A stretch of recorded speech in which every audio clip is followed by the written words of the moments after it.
Hello दोस्तों, आपका स्वागत है अपने YouTube चैनल लक्ष्यकार क्लासेस में आ स्मार्ट वे फॉर स्टडी। दोस्तों, जैसा कि आप लोग जानते हैं, हम लोग अपने YouTube चैनल पर पूरी क्लास 10th की mathematics CBSE board RD Sharma का सॉल्यूशन कवर कर रहे हैं। दोस्तों, हमने पिछली वीडियो क्लास 1 में जाना था कि सीक्वेंस क्या होता है, सीक्वेंस में कौन सी कंडीशन से अप्लाई हो सकती हैं, सीक्वेंस का जनरल टर्म हम कैसे फाइंड करते हैं, सीक्वेंस के जनरल टर्म से हम बाकी टर्म कैसे फाइंड करते हैं, क्या सीक्वेंस ए हो सकता है या नहीं है, इस सब को आइडेंटिफाई करने के लिए हमने पिछली वीडियो में पढ़ा था। अगर आप लोगों ने वो वीडियो अभी तक नहीं देखी है तो I mostly recommended for you, आप लोग उस वीडियो को जाकर सबसे पहले देखें और उसकी लिंक आपको कमेंट सेक्शन में और डिस्क्रिप्शन में मिल जाएगी। दोस्तों, इस वीडियो में हम लोग जानेंगे एपी के बारे में कि एपी क्या होता है। एपी मतलब अरिथमेटिक प्रोग्रेशन, कौन से सीक्वेंस एपी कहलाते हैं, कौन से सीक्वेंस एपी नहीं कहलाते हैं। तो दोस्तों, वीडियो के सबसे स्टार्टिंग में ही मैं आपको लोगों को एक क्लियर डाउट कह देना चाहता हूं कि every AP is a sequence, every AP is a sequence but not every sequence is AP. आप लोगों को समझ में आ गया होगा कि सभी एपी सीक्वेंस होती हैं, लेकिन सभी सीक्वेंस जरूरी नहीं है कि एपी हो। अब एपी में ऐसी कौन सी कंडीशन खास होती है जिसको ए सीक्वेंस से अलग बनाती है, सभी सीक्वेंस एपी क्यों नहीं हो सकते, एपी में ऐसी कौन सी कंडीशन है, एपी कैसे आइडेंटिफाई करें हम, तो इसको हम इस वीडियो में जानेंगे। तो दोस्तों, पूरी वीडियो को लास्ट तक जरूर देखें। तो बात करते हैं हम एपी की। सबसे पहले हम एक सीक्वेंस लेते हैं एग्जाम्पल में एक सीक्वेंस लिया हमने 2 4 6 8 10 डॉट डॉट डॉट डॉट आगे तक एक गया है। अब आप लोग देखेंगे कि इसमें जो सभी जगह डिफरेंस है, सभी जगह सभी टाइम्स के बीच में दो, एक टर्म और उसका प्रीसीडिंग टाइम, उसके आगे वाला टर्म, उन सब के बीच में डिफरेंस हर जगह क्या है, कांस्टेंट है, मतलब इक्वल है। यहाँ पर भी +2 हो रहा है, +2 यहाँ पर भी हो रहा है। अब हम एक और सीक्वेंस लेंगे, उस सीक्वेंस में हम देखेंगे 1 4 9 16 25। ए भी एक सीक्वेंस है, लेकिन इसमें स्क्वायर हो रहा है सबका, A2 का स्क्वायर है, A3 का स्क्वायर है, A4 का स्क्वायर है, A5 का स्क्वायर है। तो लेकिन इसमें जो डिफरेंस है, यहाँ पर 3 का डिफरेंस है, यहाँ पर 5 का डिफरेंस है, यहाँ पर 7 का डिफरेंस है, मतलब इसमें डिफरेंस कांस्टेंट नहीं है। तो इनमें से हम अगर पूछें कि सीक्वेंस, तो दोनों है, दोनों क्या है, सीक्वेंस है, क्योंकि अकॉर्डिंग टू रूल इनमें कुछ ना कुछ रूल लग रहा है। लेकिन अगर हम इनमें बात करें एपी कौन सी है, अरिथमेटिक प्रोग्रेशन कौन सी है, तो पहली वाला एग्जाम्पल नंबर 1 आपका एपी कहलाएगा और दूसरा एग्जाम्पल आपका एपी नहीं कहलाएगा। तो आप लोग इस बात से ही समझ गए होंगे कि एपी अरिथमेटिक प्रोग्रेशन वह सीक्वेंस होता है जिसमें जो टर्म्स होते हैं उनके बीच में डिफरेंस हमेशा कांस्टेंट रहता है। अब हम जैसा सीक्वेंस में शो कहते थे कि पहला टर्म A1, दूसरा टर्म A2, तीसरा टर्म A3, ऐसे ही हम एपी में भी टर्म्स को शो करेंगे। अब एपी में हम बात करें जनरल टर्म की, तो जनरल टर्म बिल्कुल एज अ सीक्वेंस हम लोग इसमें फाइंड करते हैं। इसके लिए हम पहले टर्म को A मानते हैं और सेकंड टर्म को हम A1 और A2 ऐसे लिख सकते हैं। लेकिन यहाँ पर हम एक नंबर D लेते हैं। D क्या होता है, D होता है यहाँ पर कॉमन डिफरेंस, कॉमन डिफरेंस। अब कॉमन डिफरेंस एपी में बात की जाए तो एपी में कॉमन डिफरेंस हमेशा कांस्टेंट रहता है, कॉमन डिफरेंस कांस्टेंट नंबर रहता है हमेशा, वही एपी कहलाती है। अब अगर हम A2 को लिखना चाहें, A2 को लिखें तो A2 को हम क्या लिख सकते हैं, उससे पहले वाला टर्म प्लस कॉमन डिफरेंस लिख सकते हैं कि नहीं लिख सकते हैं। A2 को हम A1 + D लिख सकते हैं। अगर हम A3 को लिखना चाहें तो हम A2 + D लिख सकते हैं। अगर हम A4 को लिखना चाहें तो हम A3 + D लिख सकते हैं। मतलब D हमेशा कांस्टेंट एक जनरल टर्म है। जैसे यहाँ पर हमने देखा A3 में क्या हुआ, जो D था हमारा, D क्या था 2 कॉमन डिफरेंस, A2 में जुड़कर A3 बन गया, A3 में D जुड़ेगा मतलब 2 जुड़ा 8 बन गया, A4 बन गया, A4 में फिर D जुड़ेगा तो A5 बन जाएगा। ऐसे ही एंड टाइम बनेगा। अगर हम बात करें एंड टाइम की, an कैसे बनेगा, इससे पहले वाला टर्म होगा जो an-1, उसमें D जुड़ जाएगा बस, उसमें D जुड़ जाने के बाद हमारा an बन जाएगा। तो हम लोग कह सकते हैं कि AP is a sequence where D exist a number such that, इस प्रकार जिसमें D एग्जिस्ट करेगा। AP एक सीक्वेंस होगा जिसमें एक कांस्टेंट नंबर D इस प्रकार एग्जिस्ट करेगा कि वो पहले वाला टर्म में ऐड होकर अगला टर्म बनाएगा। ये D जरूरी नहीं है कि हमेशा सीरीज बढ़ेगी। अब हमेशा सीरीज बढ़ेगी तो D पॉजिटिव रहेगा, अगर घटेगी तो D नेगेटिव भी जाएगा। जैसे हम एक एग्जांपल लेते हैं, उसमें देखेंगे हम 12 7 2 -3 -8 ... अब हम इसमें देख रहे हैं क्या यह AP है। सबसे पहले हम डिफरेंस देख लेंगे। यहाँ पर भी डिफरेंस -5 है, यहाँ डिफरेंस -5 है, यहाँ पर भी -5 हो गया है। मतलब A जो AP है इसमें कॉमन डिफरेंस D की वैल्यू कितनी है, D की वैल्यू -5 है। अब हमने D की वैल्यू कैसे फाइंड की, D की वैल्यू फाइंड की हमने दो कॉन्जुगेटिव टर्म के सब्ट्रैक्ट करके, सेकंड टर्म माइनस के फर्स्ट टाइम। आप लोग ये भी कह सकते हैं D की वैल्यू सेकंड टर्म माइनस के फर्स्ट टाइम। अगर हम नॉर्मली वे में D का फॉर्मूला बनाना चाहें n के टर्म में, अगर हम n के टर्म में फॉर्मूला बनाना चाहें, ऐसे ही चलते चलते ये सीरीज माना an तक गई और an की आगे भी ये सीरीज गई, तो an के आगे वाला टर्म आपका an+1 होगा कि नहीं होगा, ये बात तो क्लियर है। an के आगे वाला टर्म आपका an+1 होगा। अब हम यहाँ से D फाइंड करेंगे तो D यहाँ से हमारा क्या आ जाएगा, an+1 माइनस का an। ये बात आप लोगों को समझ में आई होगी कि D का फॉर्मूला कैसे बना, an+1 माइनस के an, मतलब आगे वाला टर्म माइनस से उससे पीछे वाला टर्म। और AP में हमेशा कॉमन डिफरेंस समान ही होना चाहिए। अगर कॉमन डिफरेंस इक्वल नहीं है, कांस्टेंट नहीं है, तो समझ लीजिए वो AP भी नहीं है। AP को आइडेंटिफाई करने के लिए हमें कॉमन डिफरेंस को इक्वल दिखाना पड़ता है। तो आप लोगों को समझ में आ गया होगा ये सब चीजें। तो चलते हैं एक और फॉर्मूले को देखते हैं। आप ये सब नोट भी कहते जा सकते हैं वीडियो को रोककर।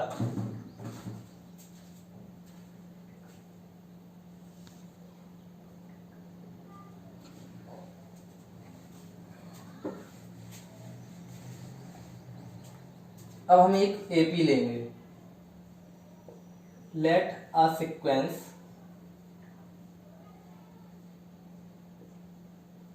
whose first time is A। हमने इस बार फर्स्ट टाइम A1 नहीं माना, A माना है। And common difference is D, then AP हमारी क्या बनेगी, अगर हमने पहला टर्म आपका A माना है और कॉमन डिफरेंस आपका D माना है तो आपकी बहुत इजी है। पहला टर्म लिख देंगे A, अगला टर्म में क्या हो जाएगा, D ऐड हो जाएगा, मतलब A प्लस के D। अगला टर्म इससे क्या हो जाएगा, A+2D। अगला टर्म क्या हो जाएगा, फिर से D ऐड हो जाएगा, A+3D। अगला टर्म आपका क्या हो जाएगा, A+4D dot dot dot dot. आपका एंड टर्म आपका क्या होगा, देखो पहले टर्म में, दूसरे टर्म में एक D है, थर्ड टर्म में 2 है, फोर्थ टर्म में 3 है, मतलब जितना टर्म है उससे कम D है। तो अगर हम n टर्म की बात करें तो A+n-1 इंटू D। आपका A टर्म कौन सा कहलाएगा, A आपका an होगा। समझिए बात, आपका A था A1, आपका A था A2, आपका था A3, आपका A वाला टर्म था A4। देखिए दूसरे टर्म में 1 D है, तीसरे टर्म में 2 है, फोर्थ टर्म में 3 है, तो nth टर्म में कितने होने चाहिए, n-1 इंटू D होना चाहिए।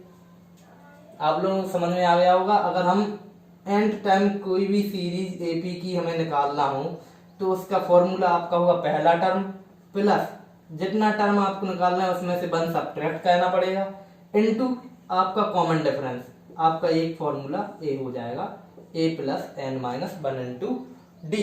आपका ये क्या है, एंड टाइम का फॉर्मूला है, एंड टाइम का, ठीक है। और आप अगर लास्ट टाइम अगर कोई कहना चाहे कि वही एंड टाइम है तो लास्ट टाइम का फॉर्मूला भी आपको एल से शो करना होता है लास्ट टाइम को। तो एल भी आपका A plus N minus 1 into D कहला जाएगा अगर लास्ट टाइम आपका एंड टाइम है तब। तो आप लोग समझ में आ गया होगा, ये फॉर्मूला आप लोग भी नोट कर सकते हैं, ऐसे आप लोग इसको वेरीफाई कर सकते हैं, इसमें कोई प्रॉब्लम नहीं होगी आपको। एक सीरीज मानी थी ए जिसका पहला टर्म था, डी कॉमन डिफरेंस था, ऐसे बढ़ती गई वो सीरीज तो ए एन आपका A plus N minus 1 into D मिला। अब इस फॉर्मूले से हम लोग कौन कौन से फॉर्मूले बना सकते हैं देखते हैं। आपका ए एन टर्म कोई भी टर्म दिया गया हो, आपका पहला टर्म दिया गया हो और आपको डी फाइंड करना हो तो आप इस फॉर्मूले का यूज कर सकते हैं। चलते हैं दोस्तों, अब हम लोग सवाल पर एक और कंडीशन को देखेंगे कि हमें कोई भी सीक्वेंस का एंड टाइम दिया गया हो, एंड टाइम मतलब ए एन। जैसे सीक्वेंस में हमारा एंड टाइम दिया जाता था 2n हम फाइंड करते थे या 4n प्लस 1 फाइंड करते थे। अब हम इस सीक्वेंस के एंड टाइम को देखकर कैसे फाइंड करें कि ए सीक्वेंस जो बनेगा इसमें 1 2 3 पुट करने पे बनेगा वो एपी ही होगा या नहीं होगा। तो आपको सबसे पहले उसका एल्गोरिथम पढ़ना है कि आप कैसे फाइंड करेंगे कि जब आपको एंड टाइम दिया जाएगा क्वेश्चन में और आपको बताना होगा कि ए एपी है या एपी नहीं है। तो सबसे पहला स्टेप होगा आपको कि आइडेंटिफाई करना है आपको क्या, एंड टाइम। या तो आपको दिया गया होगा, अगर सीरीज दी गई होगी सीक्वेंस दिया तो एंड टाइम आपको आइडेंटिफाई करना है, और वैसे तो सीक्वेंस नहीं देंगे क्योंकि डायरेक्ट ही दिख जाता है इसमें। तो आपको ऑब्जर्व करना है ए एन, उसके बाद आपको पुट करना है n plus 1 in place of a n, n place of n to find a n plus 1। आपने क्या फाइंड किया, n की जगह पे n प्लस 1 पुट कर दिया तो आपका फाइंड हो गया ए एन प्लस 1। ए एन प्लस 1 आपका फाइंड होने के बाद आपको फाइंड करना है d इक्वल ए एन प्लस 1 माइनस के ए एन। अब हमने ए फाइंड क्यों किया, ए फाइंड करेंगे इससे हमें कॉमन डिफरेंस फाइंड हो जाएगा, और अगर कॉमन डिफरेंस कांस्टेंट नंबर आता है तो एपी है, और अगर कॉमन डिफरेंस कांस्टेंट नंबर नहीं आता है वो डिपेंड करता है एन की वैल्यू पर, एन आता है अगर उसमें और वो इंडिपेंडेंट नहीं है एन से तो वो एपी नहीं होगी। फोर्थ आपका हो जाएगा if D is independent from n then given sequence is AP। जो आपको सीक्वेंस का एन ए एन दिया गया वो एपी होगा, और अगर इंडिपेंडेंट नहीं होगा एन से, डी में डी की वैल्यू एन के टर्म में आएगी तो वो एपी नहीं होगी। तो हमें कोई भी ए एन दिया गया है, हमें फाइंड करना है कि वो एपी है या नहीं है, वेरीफाई करना है। तो सबसे इजी मेथड यही है कि आप लोग ए एन देखें, ए एन प्लस 1 निकालेंगे, ए एन प्लस 1 से ए एन को सब्ट्रैक्ट करके डी फाइंड करेंगे, डी फाइंड करने के बाद डी में देखेंगे अगर कि कांस्टेंट नंबर आ रहा है तो वो एपी है, और अगर एन के टर्म में कोई नंबर आ रहा है, एन आ रहा है उसमें, तो वो एपी नहीं है। चलिए दोस्तों, तो फिर क्वेश्चंस पे चलते हैं।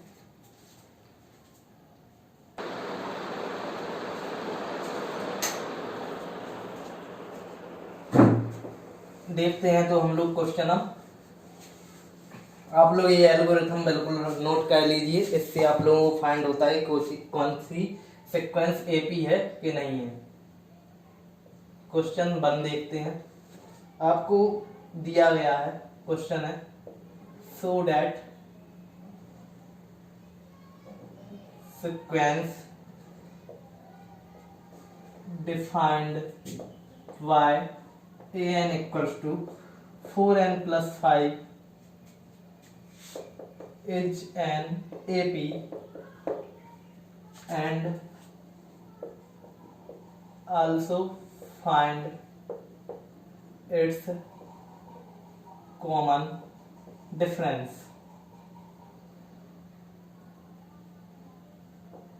आपको सो डेट मतलब प्रूव करना है कि जो an दिया गया है इससे जो सीक्वेंस बनेगा वो सीक्वेंस एक AP होगा और उस सीक्वेंस का आपको कॉमन डिफरेंस भी AP का फाइंड करना है।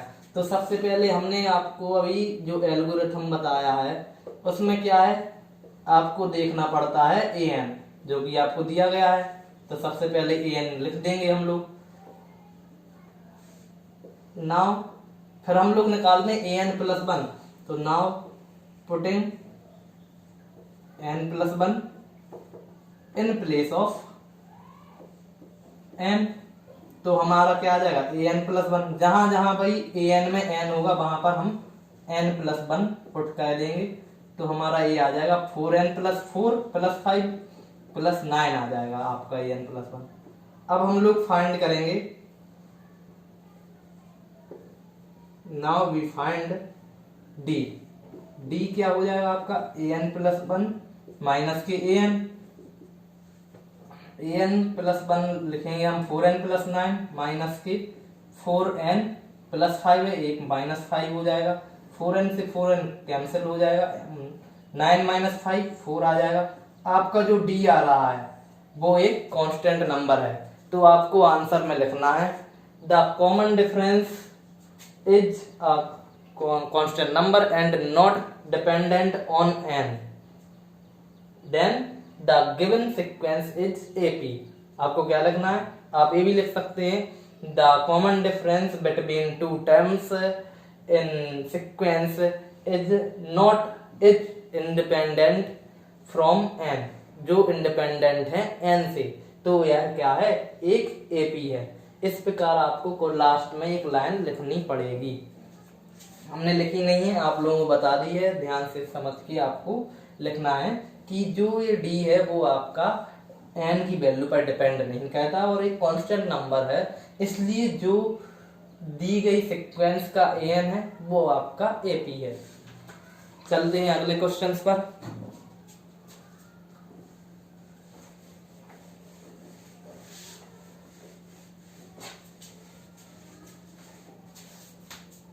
अगला क्वेश्चन है आपको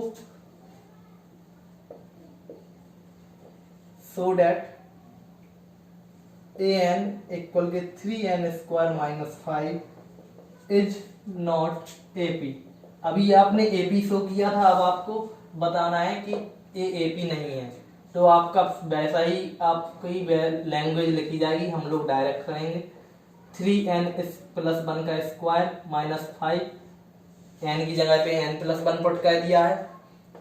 अब हम d फाइंड करेंगे an प्लस 1 माइनस के an। तो an प्लस 1 से हम जब d फाइंड करें 3n प्लस 1 स्क्वायर माइनस के 5 माइनस 3n स्क्वायर और ये प्लस हो जाएगा 5 से 5 कैंसिल हो जाएगा, आपका 3 कॉमन आएगा। n प्लस 1 का स्क्वायर माइनस के n स्क्वायर, आप लोग इसमें a square minus b square लगा सकते हैं। तो आपका ये हो जाएगा a प्लस b, इन दोनों का ऐड होगा तो 2n plus 1 into a minus b, subtract होगा तो 1 ही आएगा। मतलब आपका ये आया 6n प्लस 3। आपका d की वैल्यू जो है वो इंडिपेंडेंट नहीं है n से। तो आप लोग नीचे लाइन में लिखेंगे the common difference of the sequence between two terms is not independent from n, so given sequence is not AP। आप लोगों को बात क्लियर हो गई होगी। जिसमें आपका टर्म n आएगा, कॉमन डिफरेंस n के टर्म में आएगा, वो AP नहीं होगी। जिसमें आपका कॉमन डिफरेंस n के टर्म में नहीं आ रहा है, मतलब एक कोई कांस्टेंट नंबर आ रहा है, तो वो AP होगी। तो दोस्तों आई थिंक आप लोगों को सवाल समझ में आ गया होगा। कोई डाउट हो तो आप लोग कमेंट सेशन में लिखेंगे, आपका डाउट क्लियर कर दिए जाएंगे अगली वीडियो में। तो दोस्तों बढ़ते हैं अगले क्वेश्चन की ओर।